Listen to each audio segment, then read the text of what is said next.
माघ मास में कृष्ण पक्ष की एकादशी को षटतिला एकादशी कहते हैं। इसके नाम से ही पता चलता है कि 6 तरह से तिल का उपयोग करना ही षटतिला एकादशी कहते हैं, जो कि भगवान विष्णु जी को समर्पित है, जिसका पौराणिक महत्व है कि इसके व्रत से पापों का शमन होता है और दरिद्रता से मुक्ति मिलती है और सुख समृद्धि और मोक्ष की भी प्राप्ति होती है।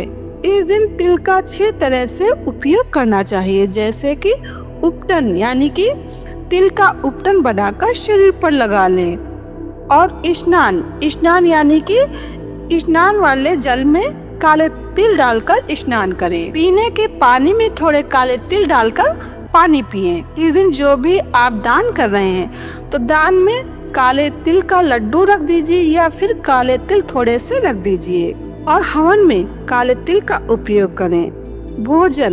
भोजन यानी कि जो भी इस दिन भोजन बनाए उसमें थोड़े से काले तिल डाल दीजिए।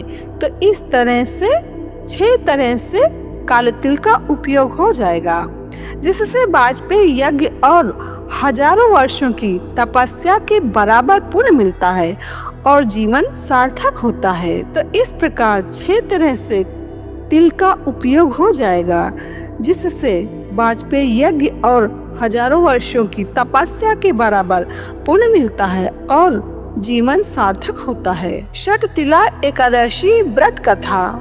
युधिष्ठिर ने श्री कृष्ण भगवान से पूछा, भगवान, माघ मास के कृष्ण पक्ष में कौन सी एकादशी होती है, उसके लिए कैसी विधि है तथा उसका फल क्या है? कृपा करके ये सब बातें हमें बताइए। श्री भगवान बोले, नरश्रेष्ठ, माघ मास के कृष्ण पक्ष की एकादशी षटतिला एकादशी के नाम से विख्यात है, जो सब पापों का नाश करने वाली है।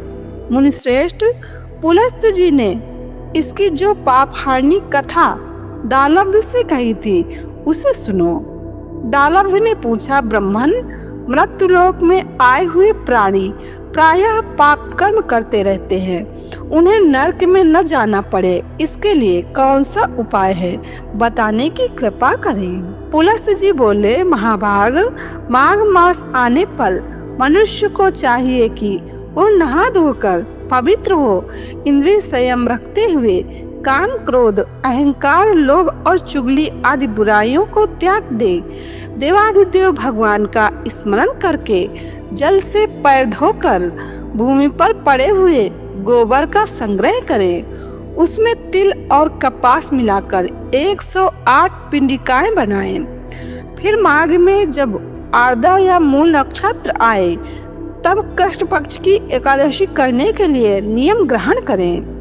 भली भांति स्नान करके पवित्र हो शुद्ध भाव से देवाधिदेव श्री विष्णु जी की पूजा करें। कोई भूल हो जाने पर श्री कृष्ण भगवान का नाम उच्चारण करें। रात को जागरण और होम करें। चंदन, अर्गजा, कपूर, नैवेद्य आदि सामग्री से शंख चक्र और गदा धारण करने वाले देव देवेश्वर श्री हरि की पूजा करें। तत्पश्चात भगवान का स्मरण करके बारंबार श्री कृष्ण नाम का उच्चारण करते हुए कुम्हड़े, नारियल अथवा बिजौरे के फल से भगवान को विधि पूर्वक पूजन कर अर्घ्य दे। अन्य सब सामग्रियों के अभाव में 100 सुपारियों के द्वारा भी पूजन और अर्घदान किया जा सकता है। अर्घ का मंत्र इस प्रकार है, संसारणो मग्ना नाम प्रसिद्ध पुरुषोत्तम, नमस्ते पुंडरीकाक्ष, नमस्ते विश्वभावन, सुब्रह्मण्य, नमस्ते अस्तु महापुरुष पूर्वज, ग्रहण आर्घ्यम मया दत्तम लक्ष्म्या से जगतपते। सच्चिदानंद स्वरूप श्री कृष्ण भगवान, आप बड़े दयालु हैं। हम आश्रयहीन जीवों के आप आश्रयदाता होइए। हम संसार समुद्र में डूब रहे हैं, आप हम पर प्रसन्न होइए। कमल नयन, विश्वभावन, सुब्रह्मण्य, महापुरुष, सबके पूर्वज, आपको नमस्कार है। जगतपते, मेरा दिया हुआ अर्घ आप लक्ष्मी जी के साथ स्वीकार करें। तत्पश्चात ब्राह्मण की पूजा करें।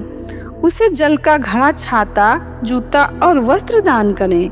दान करते समय ऐसा कहें, इस दान के द्वारा भगवान श्री कृष्ण मुझ पर प्रसन्न हो।